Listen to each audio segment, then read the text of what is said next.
বলছিলাম ভোগের কথা, এই দেখুন ভোগে কী কী আছে। ভোগে বোঁদে আছে, আর ওখানে আলুর দম, আর ওখানে লুচি, মনে হয় লুচি শেষ হয়ে গেছে, তার জন্য সব লাইনে আমরা দাঁড়িয়ে আছি।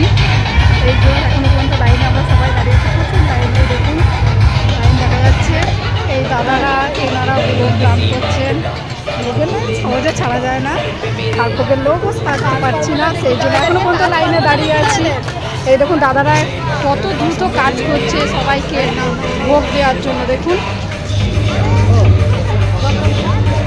আমিও লাইনে আছি, অবশ্য লাইনে আমার বর আর আমার ছেলে দাঁড়িয়ে আছে, আমি একটু বসে আছি, কারণ এইমাত্র পুজো দিয়ে এসেছি তো, তখনও লাইনে অনেক দাঁড়িয়েছিলাম।